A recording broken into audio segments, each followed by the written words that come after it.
Hello everyone, my name is Bridget Spackman. I am a 4th grade ELA and social studies teacher in central Pennsylvania. I've had over a decade of experience in kindergarten, 4th, 5th, and 6th grade. I have a passion for ELA, authentic instruction, and rigorous teaching. If topics such as this one interest you, then I would like for you to like this video and subscribe. Don't forget to hit that notification bell so that you can get notified each time I go live or I upload a new video. iPads have a great appeal for so many. For one, they're much less expensive than purchasing a computer. They are lighter, smaller, and my personal favorite is that you can purchase a pencil that allows you to write and draw. This device allows me to greatly cut down on my paper usage, and it maintains a much cleaner space because I don't have to clear things away. Also, it helps to save me so much time. Just so you all have a good idea of what I'm using, I have a 2021 iPad Pro. It's a 12.9 inch with 256 gigabytes of storage, and it is a 2nd generation Apple Pencil user. To help you get a better idea of whether this iPad is a great choice for you, I want to share some ways in which I utilize my iPad inside of the classroom. So let's go ahead and dive right on in. The first way I use my iPad is to create anchor charts. Now, anchor charts can play a really big role inside of the classroom, but my space is limited and chart paper only seems to be getting more and more expensive. So using an iPad really allows you to keep things digital rather than purchase that really costly chart paper that you're only going to end up discarding after a few weeks. Doesn't seem worth it, does it? So these anchor charts can then be printed if you need them to, and you can save them directly to your learner management system like Schoology, Canvas, or even Google Classroom. This also really helps if you are limited on wall space and you need to find an alternative. That's me. To create an anchor chart using your iPad, you might want to consider 4 different ideas. So first, how are you planning on displaying your iPad for your students to see? Because that's the whole point, is that they're able to see it. So I've used my projector or even a TV to allow my students to view what I'm writing onto my iPad. In order to project, you need to be able to AirPlay to a projector or a TV. Or you can use a cord, which I'll get into. I use an old Apple TV that I can easily hook up using an HDMI cord, and all you need to do is have it plugged into an outlet and then have that HDMI cord go from the Apple TV to the projector. From here, make sure that you have the right input selected, and then you can project just by AirPlaying it to that Apple TV that you've connected. You can also plug your iPad into any TV you're projecting using that HDMI cord. You just need to have a dongle, which is an adapter for it. The challenge is that you're going to be tied down into that small space or even a desk. Second, I want you to consider if you are going to print your anchor charts. If you choose to print, there are really 2 basic options that you can explore. So one, you can print these out using Adobe Acrobat Reader, which is a free software that you can download. When you select the print option, you will find a tab that says Poster.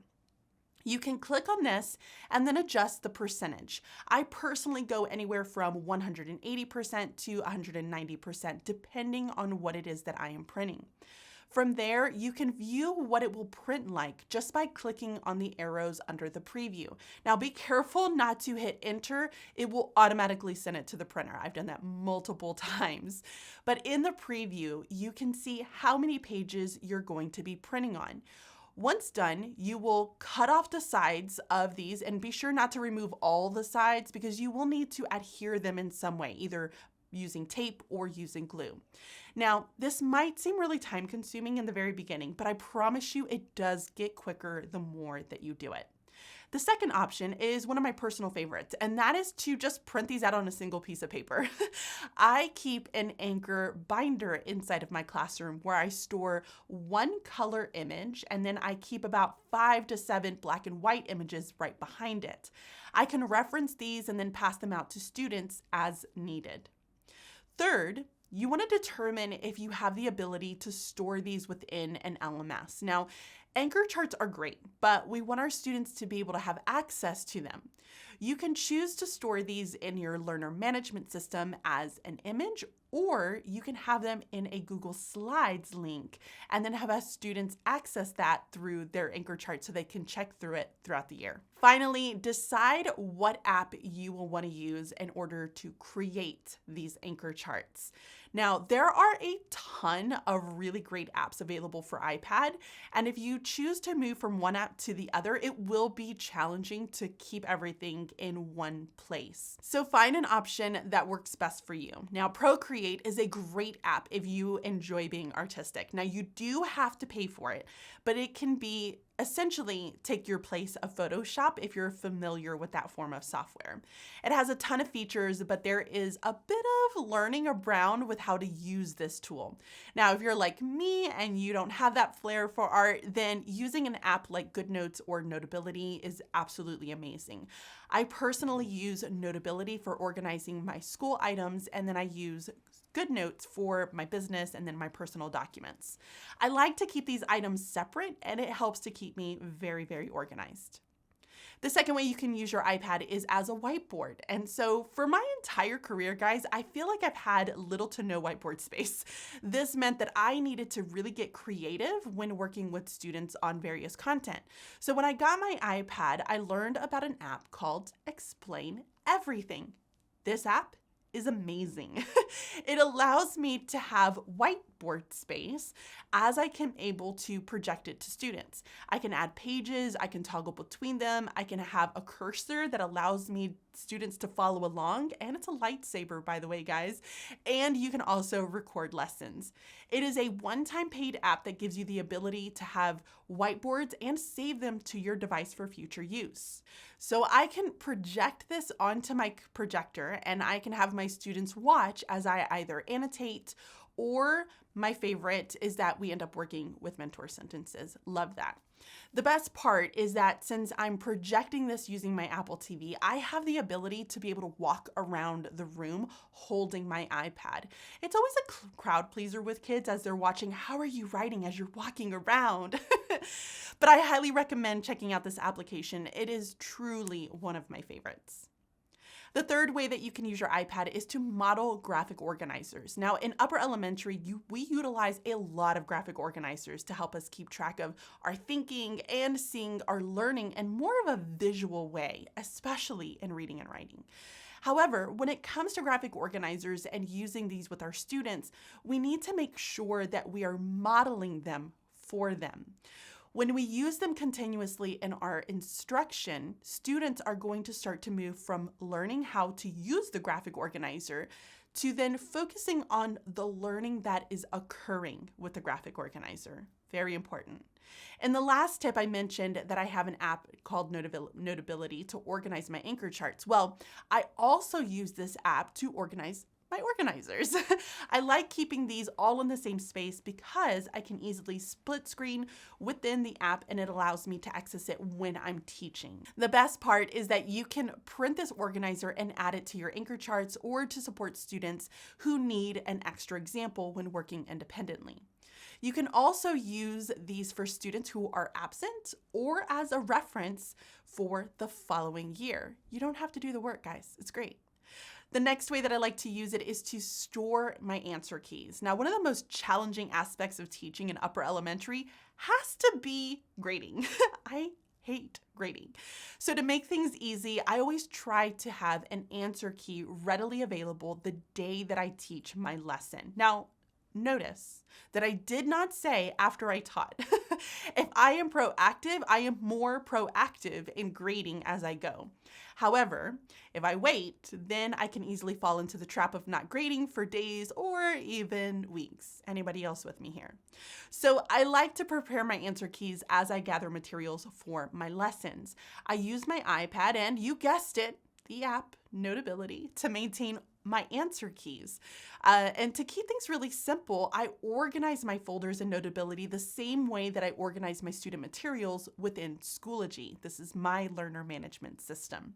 And this really allows me to find things quickly and to reference them as needed and use them for the next year.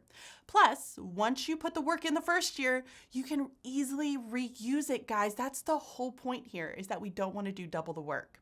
It also keeps my space clean and organized, as you don't have a ton of things that you're going to be storing or having to put away at the end of the day. The fifth way that I like to utilize my iPad is for grading within my LMS. Now, while we're on this topic of grading, because we just talked about answer keys, I like to utilize my iPad for this. Because my students are working mostly within Schoology, I can easily grade using the Schoology app. Guys, if you have Schoology, did you know this? I will split my screen between Notability, which holds my answer key, and Schoology. I like that I have the ability to easily annotate directly onto the PDF that my students have submitted using that Apple Pencil that I mentioned earlier. And then I can very quickly give a grade. I also can add a recorded voice note for students if I have a lot that I want to be able to communicate with that learner. I know that not every LMS out there has this ability, but if you are a Schoology user, this might be a phenomenal option for you. So the sixth way that I use my iPad is to record modeled lessons. Now, since 2020, when we were all sent home, I looked for so many different ways to teach virtually. And one of the simplest ways to do this is through screen recordings. I was able to record myself reading and annotating books, working through different types of problems, and walking through students through these like really challenging concepts and also graphic organizers. To this day, I continue to use these strategies inside of my classroom. Now, I have a small video series where I walk you through using goal stations in upper elementary. In these stations, I have activities that will fit 4 types of learning for students. And those 4 types are going to be learning activities, practice activities, demonstrating learning activities, and then extended practice activities.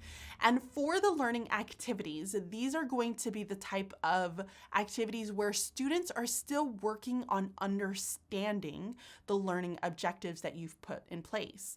This means that they need maybe just a little bit of additional or explicit instruction for someone to just model that thinking so that they can see how it's done. To do this, I use these quick and easy videos as a means for students to really continue learning and watching and growing.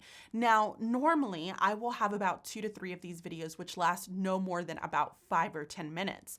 I, of course, include other materials other than just these screen recordings that I do, but these are the ones that I utilize my iPad for. I post these onto my YouTube channel and then I just keep them unlisted. And this does make it to where it's not public to everyone, but it allows me to be able to give students the access to that link so that they can view it.